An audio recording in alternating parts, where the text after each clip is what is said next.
तो आज इस वीडियो में हम कक्षा 10 का एक बहुत ही महत्वपूर्ण क्वेश्चन आएगा जो कि आपका 9 नंबर का रहेगा। आप तो जानते हैं वो क्या होगा, वो हमारा निबंध होगा।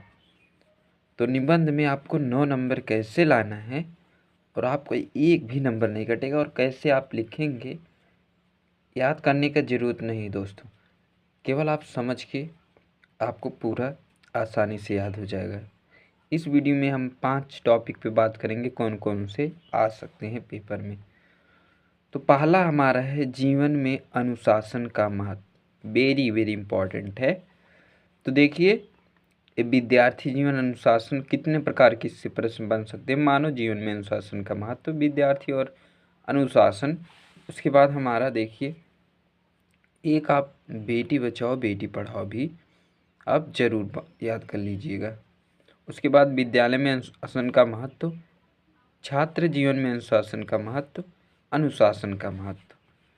तो कुछ रूपरेखा अर्थात हेडलाइन दी गई हैं। तो पहला प्रस्तावना, अनुशासन से तात्पर्य, अनुशासन का महत्व, विद्यालय में अनुशासनहीनता और उसके कारण उपसंहार।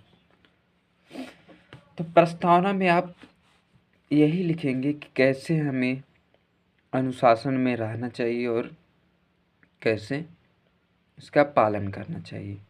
ठीक, तो हमें बचपन से ही हमारे माता पिता ने अनुशासन में रहने के लिए कहा है। बचपन में आप जब गलतियाँ करते थे तो भी माता पिता आपको समझाते थे अनुशासन के, ये सब मत करो। सेम इसी प्रकार अगला है अनुशासन से तात्पर्य। तो पहले आप लिखेंगे अनुशासन शब्द शास धातु से बना है, जिसका तात्पर्य शासन अथवा नियंत्रण करना होता है। आपके माता पिता आपको बचपन से ही नियंत्रण करते आ रहे हैं, तो उसके बारे में लिखना है आपको। अनुशासन से अगर हम कोई भी कार्य करेंगे तो उसमें सफलता जरूर मिलेगी, लेकिन यदि आप अनुशासनहीनता करेंगे तो आपको सफलता नहीं मिल सकती। तो अनुशासन का महत्व, मानव जीवन में अनुशासन का बहुत बड़ा महत्व है। तो आप वीडियो रोक के जरूर लिख लीजिएगा या अपने आप से बना के लिख सकते हैं।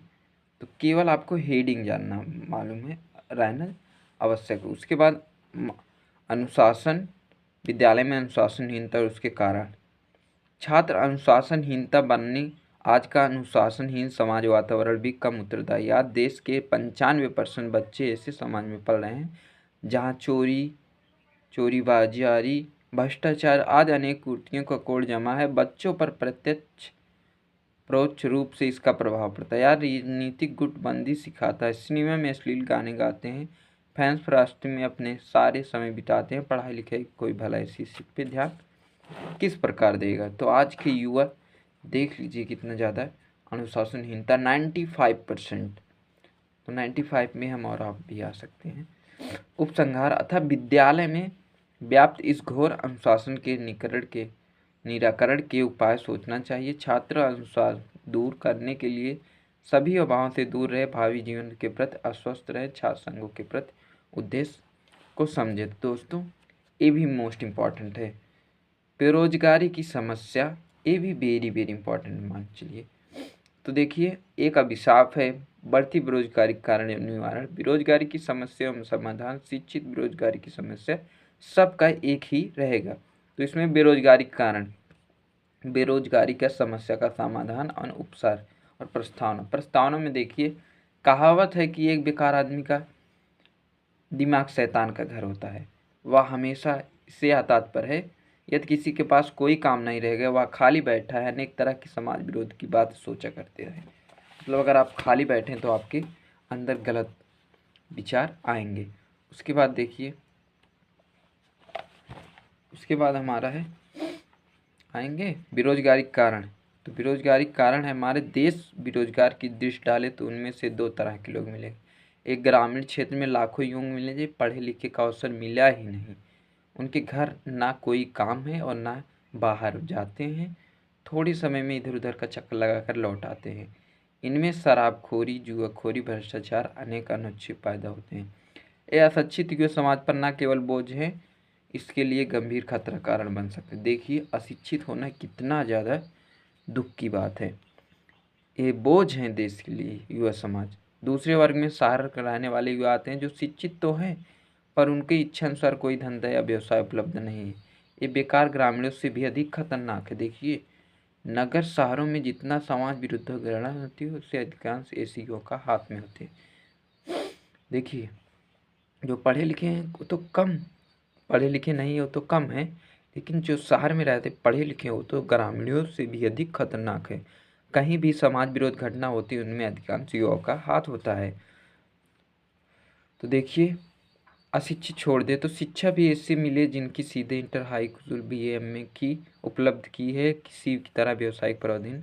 मतलब बहुत से लोग MBA कर लेते हैं तो वो सोचते हैं कि हमें 10-15 हज़ार वाली नौकरी नहीं करेंगे, तो उनकी इच्छा अनुसार नौकरी नहीं मिल पाती है तो वो भी बेरोजगार रह जाते हैं।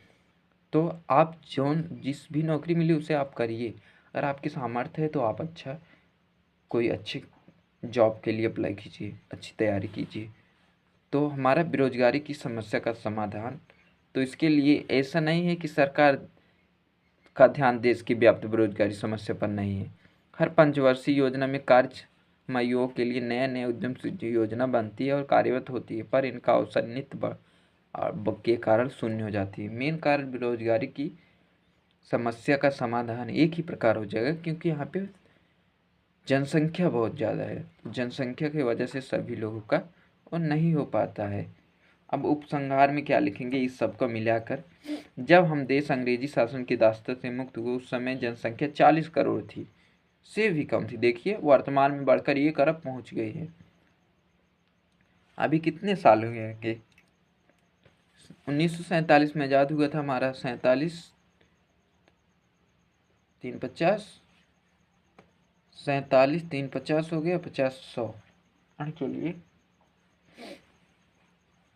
50 इसको मान लीजिए प्लस 20 इसको मान लीजिए, 70 साल हुए हैं तब भी हमारा इतना देश में जनसंख्या बढ़ गई 120 करोड़ इतना हो चुका है। तो बस उसके बाद हमारा देखिए विज्ञान के चमत्कार। तो विज्ञान से हमें बहुत से चमत्कार भी हैं, बहुत से अभिशाप भी हैं। तो देखिए फॉर एग्जाम्पल आप जिससे आप ये वीडियो देख रहे हैं वो भी विज्ञान के चमत्कार से ही बना है। तो विज्ञान के चमत्कार से देखिए आप इसमें अगर अच्छी अच्छी चीज़ें देखेंगे तो आपके जीवन में अच्छी अच्छी वो आएंगी। तो मोबाइल का उपयोग सही कीजिए और इससे आप अपने पढ़ाई में प्रयोग करेंगे तो ये आपके लिए वरदान है। अगर आप इसे गेमिंग या और कुछ में करेंगे तो ये आपके लिए अभिशाप है। हम नहीं कह रहे हैं कि गेमिंग ना कीजिए, आप गेमिंग करिए, अच्छी गेमिंग लेवल करिए, आप उससे ही अपना लाइफ टाइम चला सकते हैं। तो आप जिसमें करिए आप उसको 100% दीजिए। अगर आप पढ़ाई में कर रहे हैं तो पढ़ाई में 100% दीजिए। अगर आप गेमिंग कर रहे हैं उसमें भी आप बहुत से यूट्यूबर देखिए गेमिंग से भी पैसे अर्न कर रहे हैं, तो आप ज़रूर कीजिए। उसके बाद हम देखते हैं विज्ञान के बारे में ऐसे ही आप लिख सकते हैं। 3 हो गया हमारा।